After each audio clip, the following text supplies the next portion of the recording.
के मुख्यमंत्री नीतीश कुमार कुछ ऐसा कर जाते हैं कि चुनाव का रुख बदल जाता है।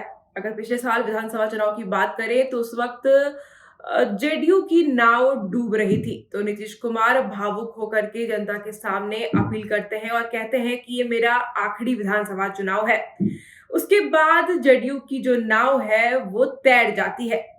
ठीक इसी तरह इस बार भी चुनाव की सरगर्मी काफी तेज है और नीतीश कुमार फिर से एक अपील लेकर के जनता के सामने आ गए हैं। उस अपील में, उस पत्र में 2005 से पहले यानी कि उनके कार्यकाल से पहले की कुछ घटनाएं, कुछ बातों की जिक्र की गई है। ये कही गई है कि जो 2005 से पहले अव्यवस्था, जो अराजकता थी और उनके कार्यकाल के बाद यानी कि 2005 के बाद जो भी कुछ माहौल रहा है, उनका जो कार्यकाल रहा है वो इस पत्र में जिक्र हुआ है। तो हम आपको उस पत्र में क्या कुछ लिखा है वो पढ़ के पहले सुनाते हैं। इसमें लिखा है, प्रिय बिहार वासियों, आपको याद होगा कि 2005 से पहले की सरकार ने बिहार को किस हाल में पहुंचा दिया था। बिहार का खजाना खाली था। सड़क, बिजली, स्कूल, अस्पताल जैसी बुनियादी सुविधाओं पर कोई बात करने वाला नहीं था। घोटाले, अपराध, अपहरण, हत्या, डकैती, नरसंहार, माफिया राज इत्यादि बिहार की पहचान बन चुके थे। उद्योग धंधे बंद हो गए थे। अपराधियों के डर से व्यापारी, कारोबारी बिहार से पलायन कर गए थे। औरतों और चिकित्सकों तक का फिरौती के लिए अपहरण हो जाया करता था। यह कहना ठीक नहीं होगा कि बिहार में व्यवस्था चौपट हो चुकी थी। सच तो यह है कि उस समय बिहार में कोई व्यवस्था ही नहीं थी। बिहार वासियों को देश दुनिया में अपमान झेलना पड़ता था, लेकिन 2005 में घना अंधेरा छटा। उम्मीदों का नया सूरज उगा। बिहार की देवतुल्य जनता ने राज्य में एनडीए की सरकार को मौका दिया और हमने बिहार को अराजकता और अव्यवस्था से बाहर निकालकर उसे विकास की राह पर ले जाने का संकल्प लिया। आप सब लोग जानते ही हैं कि इसके लिए हमने अपना सब कुछ न्योछावर कर दिया। बिहार को नव निर्माण किया। बिहार को उसी खोई हुई गरिमा वापस मिले। आज बिहार का परचम देश दुनिया में लहरा रहा है। हमने सड़क, बिजली, पानी, शिक्षा, स्वास्थ्य, कानून व्यवस्था सहित हर क्षेत्र में बहुत काम किया है। बिहार के गांव टोलों तक सड़कों का जाल बिछा है। शहरों से लेकर गांवों तक लोगों को 24 घंटे बिजली मिल रही है। किसी भी देश, राज्य, समाज में सामाजिक और आर्थिक मजबूती के लिए सुशासन बेहद जरूरी है।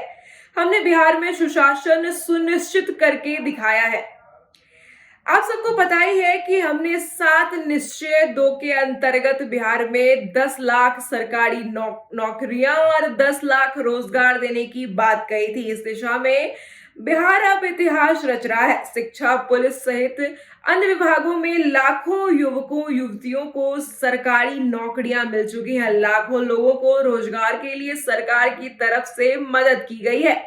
बिहार में अब बड़े बड़े निवेश आ रहे हैं। नौकरी रोजगार के नए अवसर बन रहे हैं। इन सब से लोगों की आमदनी और बढ़ेगी। बिहार समृद्धि के नए आयाम छुएगा। हम आपको विश्वास दिलाते हैं कि आगे भी लाखों लोगों को सरकारी नौकरियां और रोजगार देते रहेंगे। पहले सुविधाओं के अभाव में लड़कियां पढ़ाई लिखाई नहीं कर पाती थी, आगे नहीं बढ़ पाती थी, लेकिन हमारी सरकार की विभिन्न योजनाओं की मदद से बेटियां पढ़ने लगी है, आगे बढ़ने लगी है। पुलिस में भर्ती होकर बेटियां राज्य की सुरक्षा में अपना महत्वपूर्ण योगदान दे रही हैं। अब बिहार की बेटियां किसी भी क्षेत्र में किसी से कम नहीं है। बिहार के हर जिले में हम मेडिकल कॉलेज की स्थापना कर रहे हैं। अस्पतालों में निःशुल्क इलाज के साथ दवाइयां भी मिल रही है। हमने आधी आबादी को उसके अधिकार दिए। बिहार में महिलाओं को 2006 से पंचायतों और स्थानीय निकायों में 50% आरक्षण दिया जा रहा है। राज्य की सभी सरकारी नौकरियों में 2016 से महिलाओं को 35% आरक्षण दिया जा रहा है। महिलाओं के उत्थान के लिए हमने बिहार में जीविका समूह बनाए हैं। राज्य में 10 लाख से अधिक जीविका समूह से जुड़कर 1,30,00,000 से अधिक महिलाएं अपने परिवार की जीविका का सहारा बन रही है। बिहार के जीविका मॉडल की देश दुनिया में तारीफ हुई है।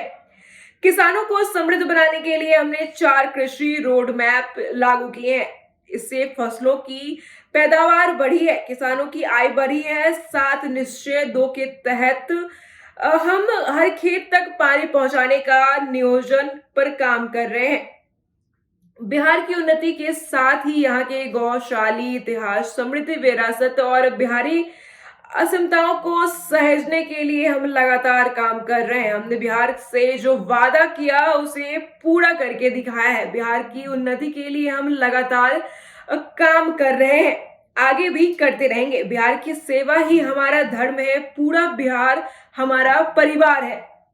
इस पत्र के आखिर में मैं केवल एक ही बात कहना चाह रहा हूं, आपके संसदीय क्षेत्र में मतदान होने वाला है। हम सबका लक्ष्य इस बार बिहार की सभी 40 लोकसभा सीटें जीतने का है। हमारा अनुरोध है कि आप अपना और अपने परिवारजनों का वोट एनडीए प्रत्याशी को दें। इसके अलावा आप मेरी तरफ से अपने परिचितों, रिश्तेदारों, पास पड़ोस के लोगों से भी एनडीए प्रत्याशी को ही वोट देने के लिए आग्रह करें। तो नीतीश कुमार के पत्र में हमने बता दिया कि क्या कुछ लिखा है। आपकी क्या राय है? आप भी अपनी राय हमें कमेंट बॉक्स के जरिए जरूर बताएं। आपका राय हमारे लिए काफी महत्वपूर्ण है। फिलहाल के लिए इतना ही। बने रहिए हमारे साथ दैनिक न्यूज पे। धन्यवाद।